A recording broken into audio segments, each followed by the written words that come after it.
Happy Monday from our New York City Big East studios. 3 Big East men's basketball teams in the top 15 of the AP Top 25. We're here to break it down. He's Jay Alter. I'm John Fanta. A special Monday edition of Shoot Around as we got Big East Hoops Talk. And Jay, the Villanova Wildcats, they are at the top of the AP poll. They lead our storylines. Won an emphatic win over Gonzaga last week, and they are unbeaten. Well, anybody that was at the Garden or tuned into that game saw that this Villanova team is absolutely deserving of that number 1 mark. I mean, look, the Wildcats, impressive display. Jimmy V week, a lot of eyes on them, and boy, did they deliver. And you look at the team sitting right below them, Xavier and Seton Hall in the top 15, Musketeers getting into the top 10. We knew it was kind of a 3-horse race at the top of this conference, and in non-conference play, those 3 teams separating themselves. And look, they've absolutely deserved these rankings. What do you guys think of the AP poll, and what matchup are you most looking forward to? Conference play is just over 2 weeks away. The Creighton Blue Jays, we can't forget them, the first team out of the AP poll, so they are right on the cusp. And the Blue Jays were in the USA Today coaches poll at number 25. Georgetown receiving votes in that poll as well. But I think what you need to talk about, the takeaways from this poll, is Villanova being number 1, and also Seton Hall at 15 and Xavier at 10, because these are teams that will be in the conversation come March. Seton Hall, that's their highest ranking since 2001. They got up to as high as number 7. What Kevin Willard has done in South Orange is nothing short of outstanding. Meanwhile, Xavier, about 10 years ago, around the country would have said, okay, well, Xavier, Atlantic 10, right. You know, they had a mid-major field, so now they are one of the powers in college basketball. Year in and year out, Chris Mack has challenged his program in non-conference play, and the Musketeers now, an Elite 8 team a year ago, they've got all the makings of a Final Four dark horse. Well, dark horse. How can you say a team in the top 10 is a dark horse now? That's kind of speaks volumes, because 10 years ago the Musketeers would be a dark horse to maybe, quote, make a run. Now they're expected to. Now, I would say being in the top 10, if they continue the level of play they've demonstrated in non-conference play, we will see them as not a dark horse, but a expected Elite 8 Final Four team. That's where I see Trayvon Bluiett and J.P. McCure right now, John. They've deserved it. In their 4 years, they've really helped put this program on the map as they've transitioned into the new Big East.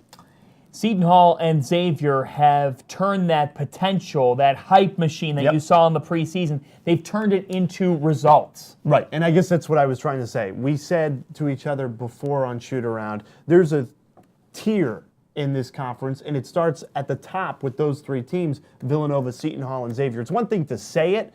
It's another thing 6 weeks into this season to show, okay, we were right about this. These are the teams at the top of the conference that will be contending for the number 1 seed in the Big East tournament in March and will be representing this conference in the NCAA tournament. Now, a team we haven't talked about that I want to get your thoughts on, because I think they are deserving of receiving votes getting into the top 25. I've been impressed by the Butler Bulldogs in non-conference play, and they've got an opportunity this weekend to play a really good Purdue team. And if they beat Purdue, they beat the Boilermakers, you're going to see the Bulldogs where they belong in the top 25. Well, they have versatile guard play, and they're getting that through Kamar Baldwin. Paul Jorgensen with 15 points in the Bulldogs' win over Youngstown State over the weekend.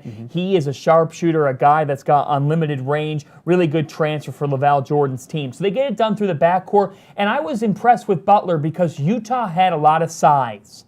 That's the way that program plays. But Butler handled that size well on the defensive end of the floor through Tyler Weidman, who's playing his best basketball of his career. And I really like the freshman, Aaron Thompson. This backcourt's one of the deepest in the Big East. They've got several options.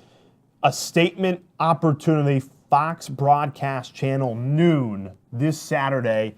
And I don't want to get into Shoot Around too much because we're going to talk about it a lot Thursday. But, man, what a slate this weekend is, with Georgetown and Syracuse, a rivalry renewed down in D.C. Here's the other thing about this conference. Yep. There are no major blemishes. the Big East has been a freight train. There are quality wins throughout non-conference play, but there are none of those losses to those mid-major conferences that get you saying, oh boy, that's a rough mark on the league. The league has been able to take care of business in those areas. And from top to bottom, I agree with you. What is it, above 80% the winning percentage in non-conference play? And you almost get the feeling that this year, and typically in many years in Big East Conference play, these teams beat each other up. But this year in particular, anybody could truly beat anybody 1 through 10. It really is something. League play is going to be an absolute battle, and it begins in just over 2 weeks. Villanova, the top-ranked team in the country. Xavier checking into the top 10. Seton Hall now number 15. Xavier and Seton Hall. Let's start with the Musketeers, Jay. Who, in your mind, is going to be the key? You talked about Trayvon Blewett, but who could be the guy or those couple of guys that will be key for Xavier to come out with a Big East regular season title? What has to happen? I'm huge on Kaiser Gates. I think this kid is special, and when he is firing from three, because he's kind of in the Mikal Bridges category, and Bridges kind of put himself on a different level with the performance against Gonzaga, but he'll give you some strong defense game in and game out. What he's added this year is to be a reliable three-point shooter and a reliable scorer. And that's why I think if Kaiser Gates can really develop into being as consistent as a Blewett or a Bridges, Musketeers, sky's the limit. And for Seton Hall, they're getting it done continually through a guy like that in Desi Rodriguez. It's interesting. There's a commonality between Villanova, Seton Hall, Xavier. I think a Bridges on the wing, Rodriguez, and then Xavier's got a couple of wings. Yeah, Xavier's got a couple. I hear what you're saying with Desi Rodriguez. He's almost put himself in that expected category.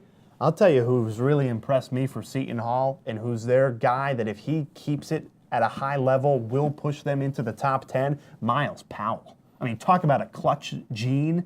When Seton Hall has gutted out games in recent weeks, it is because Miles Powell is a big shot taker and a big shot maker. And again, those are, yes, you could say Rodriguez, yes, you could say Blewett, but I look for the guys kind of right beneath the surface that have really stepped up. Yeah, Powell, there's a clutch three against Texas Tech. And on top of that, for Seton Hall, brand new full-time point guard in Kadeem Carrington. And he handled the pressure of VCU really well on Saturday. Carrington continues to make strides for the Pirates. And, yeah, you need an elite shot maker. Seton Hall struggled from the perimeter the past couple of seasons. And now Powell just looks comfortable as ever. He doesn't even look like he's thinking out there. He's just playing hoops. And can I bring our attention to a team we haven't talked about yet on this special edition of Shoot Around on a Monday? St. John's. Now, they didn't win the game against Arizona State out on the West Coast, but boy, it was 71-70. They hung tough for the majority of that game without Marcus Levette. Now the fifth-ranked team in the country, the Arizona State Sun Devils. Folks, the Johnnies are for real. They didn't get the win, but I am still bought in on this Red Storm team. I think they are going to be 500 or better in Big East play. And when you do that in a conference like this, you belong in the NCAA tournament. It's going to become all that much tougher for a team to go over 500 in this conference. But St. John's is battle-tested. To be without Marcus Levette and to take Arizona State, now the fifth-ranked team in the country, to the limit, that says a lot about this team. They got the split they need out on the West Coast. St. John's, a couple more non-conference games left. They still face St. Joe's at Mohegan Sun. Right. Their offensive capabilities are off the charts. I'm wondering, voters, I don't know who votes for this stuff. The AP voters, where do they find the voters these are guys? documented. Where do they find They're these writers people? across the country. Okay. Folks, you're going to put Arizona State at number 5. The Johnnies were within a point there in crunch time. A loss is a loss. I'd put St. John's in the top 25. I really would. And I think Butler deserves a little top 25 consideration as well. And here's what's the beauty. We're getting it. Here's the beauty of the conference, not this week. Here's the beauty of the conference, that at the end of the season, the cream rises to the top. You may not, what's the ranking in December compared to at the end of the season when 7 out of the 10 teams last year make the NCAA tournament? Well, and here's the thing about Butler, St. John's, is that the top of the Big East since reconfiguration, this is the best that it's been in my mind, with the power of Villanova, Xavier, and Seton Hall. So what's going to be interesting is those teams in the middle, Can they pull off some wins over that top three, that hierarchy there Right. at the top? Those are resume-building wins. Those are wins that will bode well with the voters. But that's the key for these teams in the middle. That will separate those legit ones from the ones who are just shy of that, because when you get those types of wins, that's what could make you a 4 or 5 seed as opposed to 6 or 7. And getting into the field as well. When you get that marquee top 15 win and you go head-to-head against the bubble team Exactly. that doesn't, I think Villanova being number 1, Xavier being in the top 10, it only helps the conference. And that's why, if you're in this conference and you get 20 wins overall, you are going to dance. Right. Because if you get the 20 wins, out of those, you're going to have at least 3, maybe 4 big-time wins in conference play, because the Big East allows you to have the opportunity to get resume-building wins during league play. You can't always say that about every league, but a double round-robin schedule and 3 top 15 teams, that does it for you. All right, questions, comments while we're live, send them in. Interact with us. What are your thoughts on the top 25? Looking ahead to conference play 2 weeks away. What do you want to talk about? Our producers, Brad and Ujosh, are going to send them on as they come in. It's Beat Cuse Week in D.C. It is. We'll be there in Capital One Arena. Can't as wait the for that. Undefeated national power Georgetown Hoyas take on Syracuse. Big Pat. This is the first big test for the Hoyas team. It comes at home. This Syracuse team, while it's not the best team Jim Boeheim has had in his career by any stretch of the imagination, they're a really talented basketball team that we saw at the Garden beat UConn just the other week.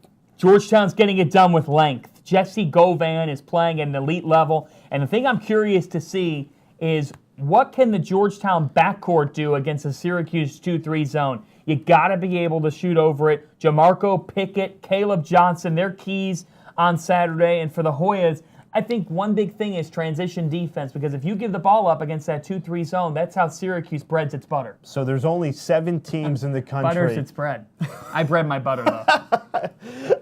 There's only 7 teams, 7, count them, 7 teams left undefeated in the country. One is Villanova. They're the number 1 team in the nation.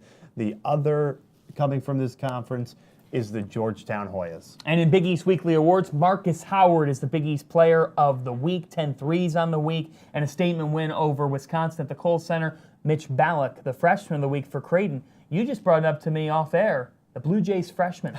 So impressive. The biggest surprise, really, when you look at this conference. What did we expect? What didn't we see coming? I did not see coming that this Creighton freshman class would be this good and this ready so quickly into a young season. And it's the late game plays that Ballack does that really impresses me, John.